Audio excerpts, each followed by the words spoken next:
George R.R. Martin doesn't owe readers anything, but George R.R. Martin does owe it to his legacy, but more importantly, he owes it to the world and characters he's created to finish A Song of Ice and Fire. I don't know if you're coming from a place of frustration with the books not being finished, or if you're frustrated with the other fans or critics of George R.R. Martin. It doesn't matter. The truth is, if you're upset with not having an end to A Song of Ice and Fire, that in itself is a compliment to George R.R. Martin. If you never wrote another word, you'd still be one of the most successful authors in history.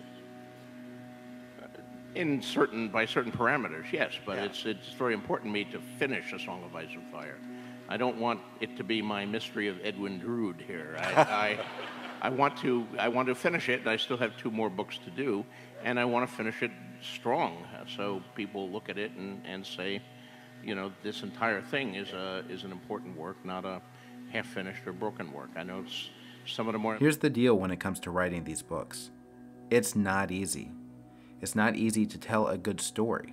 It's one thing to be creative, but then to be able to structure that creativity into a format that provokes meaningful engagement from an audience, that's rare.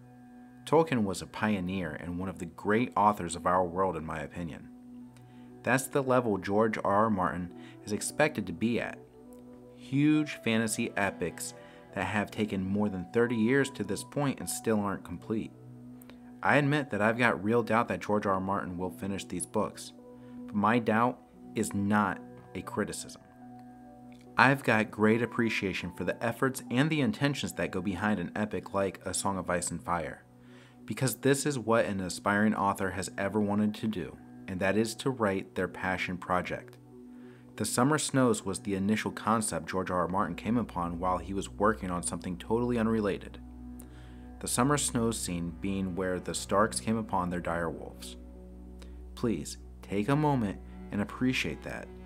George saw that scene and began to flesh out a world and a story around just that image in his mind. Be honest with yourself. Would you even take the time to try this? I do appreciate fan fiction, and there's some interesting ideas I've seen here on YouTube, but it's just piggybacking off of someone else's creativity.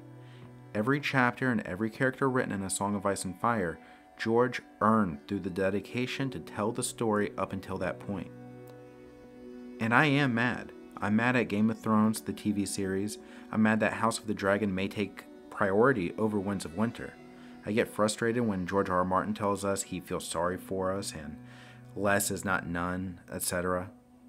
But he doesn't owe it to me, and he doesn't owe it to you. I will support the House of the Dragon as long as quality writing and passion for the show is maintained by HBO, and if the showrunners, Ryan Condal and Miguel Sapochnik, avoid the blatant issues most of us had with Game of Thrones showrunners D&D. And this is sort of my apology to George R.R. Martin. We've been critical, and it's been a long time. I'm sure many have pointed out that people were in their 20s when A Game of Thrones was published, and now they're in their 50s, so I get it. Patience has worn thin. The reason it's really taken this long, though, is that it's very hard. Science fiction and fantasy writers are usually stuck with this additional layer of creativity that must be worked into their writing, and that's the world building.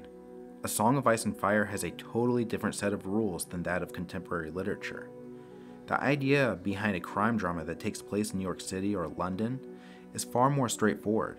A big part of that is that it takes place in a pre-imagined world that all audiences have already become familiar with. That's just not the case in Westeros. Throughout the main titles and prequel novellas, the rules of how this fictional world operates is constantly having to be established. It's not easy to do. In fairness, no story worth telling is easy. Now, it could be that George R.R. Martin, with his Gardner approach, has written himself into a corner. I don't know. What A Song of Ice and Fire is, and what George R.R. Martin set out for it to be, are not the same. George was frustrated with Hollywood writing. All the restrictions, page limits, character limits, scene limits, setting limits, screen testing audiences that wouldn't like a morally conflicted character. George turned to writing a novel that was in his complete control. He created his garden, and it's grown tremendously since the seeds were planted over 30 years ago. He stated that he wanted dire wolves and summer snows. He wanted a wall. He wanted dragons and magic, and yet he wanted the politics to be grounded. He took his experience writing dialogue in TV and brought that refined, short and sweet approach to his dialogue in his novels, and was finally writing exactly what he wanted, and he's writing it how he wants and on his own terms. Us as fans demanding an ending to be expedited. Granted, it's been over 10 years since Dance with Dragons.